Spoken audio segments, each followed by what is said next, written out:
주의전에 올라오신 여러분을 주님의 이름으로 환영하고 축복을 드립니다. 메리 크리스마스. 성탄의 기쁜 소식이 교우 여러분의 삶의 자리 속에, 가정 속에 함께 할 수 있기를 간절히 소원합니다. 제가 여러분께 강조했던 것 중에 하나가 영성은 해석하는 능력이다 라는 말씀을 드렸습니다. 맞습니다. 영성은 해석하는 능력입니다. 내 삶의 자리 속에서 하나님의 말씀을 가지고 그것을 어떻게 해석해내느냐, 그 문제는 대단히 중요한 것입니다. 내가 해석되어진 그 삶을 살아감으로 말미암아 내 삶의 모든 부분이 규정되어지기 때문에 그렇습니다. 하지만 여러분, 이것이 위험성이 있는 것은 우리가 해석을 했을 때 자기의 경험과 의지를 가지고 하나님의 말씀을 해석해야 할 때가 있다는 것입니다. 그래서 때때로 성경 말씀을 너무나 자의적으로 해석하는 경우가 있습니다. 오늘 본문의 말씀이 바로 그러한 경우에 해당된다라고 말할 수 있습니다. 오늘 본문에 보면 로마 황제 아구스도는 로마 제국에 속하는 거주지에 사는 사람들에게 세금 징수를 목적으로 인구조사를 실시하기를 원했습니다. 그래서 인구조사를 명령했습니다. 당시 유대인들의 호적 제도는 고향을 찾아가서 호적을 하는 것입니다. 그래서 요셉과 마리아는 갈릴리 나사렛 동네에서 요셉의 고향인 베들레헴으로 내려가서 호적을 하게 됩니다. 그런데 그때 마리아의 해산날이 다가오게 됩니다. 출산을 앞둔 여인의 장시간 동안에 길을 걷는다라는 것, 여행을 한다라는 것은 결코 쉽지 않은 일입니다. 그래서 여관을 찾았지만 이미 호적하러 온 사람들로 가득 찬 여관으로 말미암아 방이 없었습니다. 그때 한 여관 주인의 배려로 말구에 있는 헛간에서 지낼 수 있게 되었습니다. 그리고 그곳에서 아기 예수님께서 탄생하셨습니다. 지금까지 우리는 본문의 말씀을 이렇게 해석을 했습니다. 그런데 여러분, 이 시간 우리가 함께 고민해야 될 부분이 있습니다. 어느 부분인가? 7절 말씀인데, 첫 아들을 낳아 강보로 싸서 구유에 뉘었으니 이는 여관에 있을 곳이 없음이러라. 이는 여관에 있을 곳이 없음이러라 라는 말씀입니다. 이 부분에 우리는 주의를 기울여야 됩니다. 우리는 이 말씀을 근거로 해서 요셉과 마리아가 여관에서 방을 찾지 못했다라고 말합니다. 그래서 성탄절이 되면 연극을 할 때마다 늘 등장하는 인물, 여관집 주인 아니겠습니까? 멋쩍은 표정을 지으면서 지금 방이 없는데 어떡하지요? 그래도 정 머물 곳이 필요하다면 헛간, 말들이 살고 있는 헛간에라도 들어가시지요 라고 개면쩍게 이야기하는 그 모습을 만나곤 합니다. 그런데 여러분 생각해 보십시오. 지금 마리아가 임신한 상태에 있다는 것 여관 주인은 너무나도 잘 알고 있습니다. 그럼에도 불구하고 마국간에 임산부를 내어놓는다라는 것은 참 쉽지 않은 것입니다. 얼마나 주인이 인색했을까? 만약 여러분이라면 어떻게 하시겠습니까? 아마 저 같으면 제 방을 내어놓았을 것입니다. 게다가 조금 있으면 출산을 해야 하는 그녀의 고통, 여인들은 잘 알겠지만 그 고통에 대한 몸부림이 얼마나 컸겠습니까? 그렇다면 그 소리를 여관에 들어온 사람들은 들었을 것입니다. 그럼에도 불구하고 한 사람도 그 여인을 도와주는 사람이 없었다라는 것입니다. 그래서 요즘 성경학자들은 이 본문의 말씀을 다르게 해석합니다. 원래 여관이란 번역된 카탈루마라는 단어는 원래 여관이란 단어가 따로 있습니다. 여기서 말하는 것은 보통 집 안에 있는 방 하나를 의미하는 단어입니다. 그리고 중요한 것은 과연 예수님 당시에 예루살렘의 베들레헴이라는 곳에 여관이 있었는가 하는 문제입니다. 제가 10년 전에 베들레헴을 여행했을 때 참 베들레헴은 조그만 마을이었습니다. 역사가들에 의하면 당시 베들레헴의 인구는 약 몇백 명 정도에 해당되는 아주 작은 마을이었습니다. 그런데 어떻게 2000년 전인 그 당시에 과연 여관이 있었을까? 가능하지 않다라는 사실입니다. 예전에 이스라엘 민족과 우리 민족은 유사한 점이 참 많이 있습니다. 저는 시골 출신입니다. 제가 살던 고향에도 베들레헴 정도의 마을이 있습니다. 그런데 불구하고 지금까지 여관은 없습니다. 제가 어릴 때 기억이 납니다. 아버님께서 동네 낯선 사람들이 오셨을 때에 그분을 저희 집에 초대해서 함께 머물렀던 기억이 납니다. 조그만 동네에 머물 수 있는 여관이나 숙소가 따로 없었기 때문에 동네 사람들 집중해 한 곳에 들어가서 그곳에서 머물게 되었던 것입니다. 여러분, 예수님 당시에 베들레헴 그곳에는 여관이 없었습니다. 그런데 후대에 문명의 이 길을 접해본 사람이 자신의 경험과 의지에서 여관을 해석하는데 여관이라고 해석을 한 것입니다. 그래서 오역을 낳게 된 것입니다. 그래서 최근 성경에 출판되는 성경 번역을 보게 되면 게스트룸, 손님방으로 해석을 하고 있는 것을 보게 됩니다.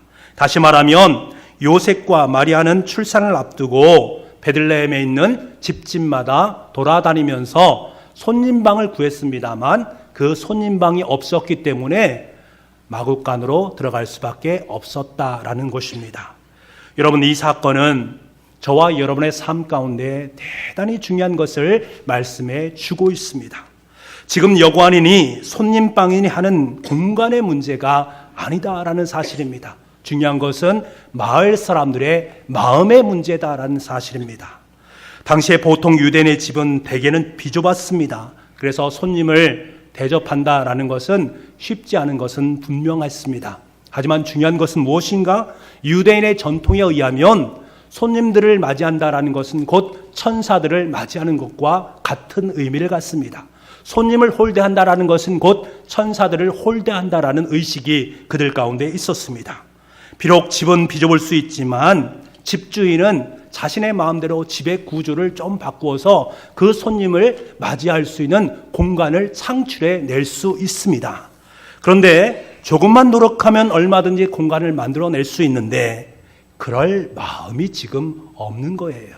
그것이 문제입니다. 마음속에 요셉과 마리아를 환대하고자 하는 마음이 없었습니다. 어느 월간지에 실린 감동적인 이야기를 읽으면서 그렇구나 하는 생각을 하게 됩니다. 그래서 이 시간에 여러분께 그 내용을 제가 읽어드리겠습니다.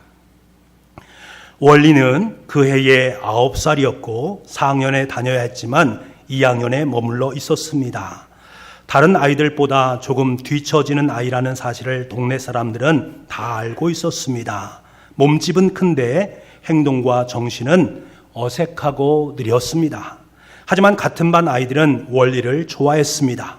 다들 원리보다 몸집이 작았습니다. 다만 원리가 공놀이나 다른 게임을 같이 하자고 할 때면 다른 아이들이 곤란해했습니다. 원리가 함께하면 이길 수가 없었기 때문입니다. 아이들은 머리를 짜서 원리를 제외시키지만 그는 늘 주변을 맴돌았습니다. 귀찮게 하지는 않았지만 끼워주기를 바랬습니다.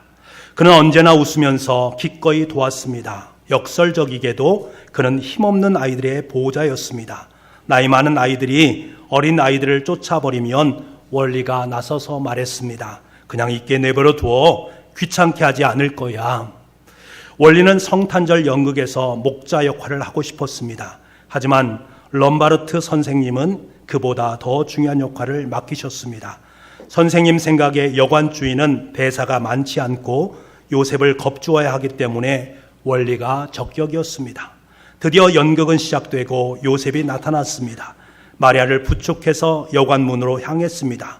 요셉은 무대를 만들어진 나무 문에 노크를 합니다. 여관 주인 원리가 그 뒤에 숨어 기다립니다. 무슨 일입니까? 원리가 문을 거칠게 열면서 묻습니다. 묵을방을 찾습니다. 다른 데서 알아보십시오. 원리는 냉담하게 쏘아붙입니다. 방이 다 찼습니다. 주인님, 저희가 다 알아보았지만 허탕을 쳤습니다. 먼 길을 걸어왔기 때문에 너무나 지쳤습니다. 이 여관에는 당신에게 줄 방이 없습니다. 원리는 냉정하고 단호한 표정으로 그들을 쳐다보았습니다. 선하신 주인님, 제발 부탁입니다. 제 아내 마리아가 만삭입니다. 쉴 곳이 필요합니다. 작은 구석이라도 있겠지요. 제 아내가 너무 힘들어합니다. 그제서야 여관 주인은 마리아를 보고 표정이 약간 풀립니다. 그리고는 잠시 정적이 흐릅니다. 정적이 지속되자 사람들이 웅성대기 시작합니다. 막 뒤에서 선생님은 안 됩니다. 가십시오. 라는 대사를 웰리에게 알려줍니다. 안 됩니다. 웰리는 기계적으로 대사를 따라합니다. 가십시오. 요셉은 힘없이 마리아의 어깨를 품에 안습니다. 마리아는 요셉의 어깨에 머리를 기대고 무거운 발걸음을 뗍니다. 여관 주인은 다시 여관 안으로 들어가야 하는데 그 자리에 그냥 서서 불쌍한 부부의 뒷모습을 바라봅니다. 그의 입은 반쯤 벌어져 있고 걱정으로 표정은 일그러져 있습니다. 눈에는 눈물이 그렁그렁하게 차올랐습니다. 그리고는 갑자기 다른 성탄 연극에는 없는 사건이 벌어집니다.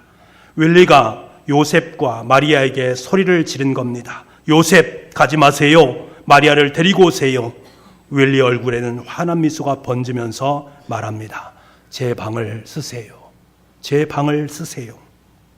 여러분, 마음의 문제입니다. 원리의 말, 제 방을 쓰십시오 라는 이 말 속에 성탄절의 모든 의미가 다 함축되어져 있습니다. 여러분, 마을 사람들에게는 지극히 작은 자를 향한 환대의 마음이 없었습니다. 다른 사람들을 향한 자리가 없었습니다. 아무리 만삭의 여인이라고 할지라도 그들은 자신의 기득권을 내려놓기가 쉽지 않았습니다. 여러분, 성탄절은 아기 예수님께서 이 땅에 오신 날 아니겠습니까? 그런데 우리가 곰곰이 생각해 보면 예수님께서 이 땅에 오셨다라는 사실은 저와 여러분에게는 큰 기쁨의 좋은 소식입니다만 하늘의 입장에서 보게 되면 정반대의 일이 벌어진 것입니다. 하나님께서는 이 땅에 아기 예수님을 보내실 때에 그것은 무엇을 말합니까? 그를 십자가에 못 박는 것을 의미합니다. 다시 말하면 인간적인 관점에서 보게 되면 우리의 삶의 자리 속에는 아기 예수님이 오시는 것이기에 큰 기쁨이지만 저 하늘에서는 예수님을 죽이는 것이기에 초상집과 같은 것이다. 여러분, 하늘은 초상집이 됐습니다. 그럴지언정 하나님은 우리의 인간을 향한 마음문을 활짝 열고 계십니다. 인간을 향한 환대의 마음을 품고 계시는 그 하나님의 사랑을 우리는 만나게 되는 것입니다. 그래서 성령님을 통해서 아기 예수님을 성령의 보자기에 싸셔서 마리아의 태중에 넣어주신 것입니다. 마리아는 성령의 보자기에 쌓인 아기 예수님을 잉태한 것입니다. 그녀의 마음은 성령의 보자기로 싼 아기 예수님을 마음속에 품었던 것입니다. 여러분, 지금 마리아는 자신의 마음의 자리를 활짝 열고 있습니다. 환대의 자리로 자신의 마음을 활짝 열고 있습니다. 천사 가브리엘이 마리아에게 찾아와서 아기 예수님을 잉태하게 될 것이다 라는 예고를 하지 않습니까? 마리아는 이 말을 듣고 너무나 놀랐습니다. 너무도 무서웠습니다. 말도 안 되는 이야기를 하고 있으니 아연실색이 되었습니다.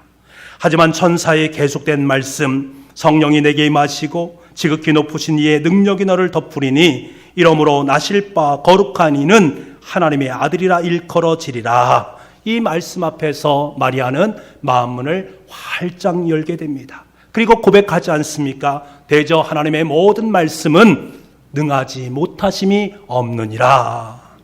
여러분, 그렇습니다. 하나님의 마음은 인간을 향했습니다. 온 인류를 구원하시기 위해서 자신의 사랑하는 아들 예수 그리스도를 마리아의 태중에 넣어주셨습니다. 이것이 하나님의 환대의 마음입니다. 하나님의 마음은 오직 인간을 사랑하는 그 마음, 그것으로 가득 차 계신 것입니다. 마리아는 이 사실을 성령님을 통해서 깨닫게 되었습니다. 마리아는 성령의 그 모든 말을 마음속에 품었고 그 말씀을 가지고 자신의 마음속에 있는 모든 것들을 삶을 통해서 살아냈던 것입니다.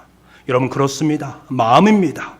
자신의 마음을 그 누군가에게 내어줄 수 있다라는 그것은 바로 기적이요 가장 아름다운 성탄절의 의미입니다.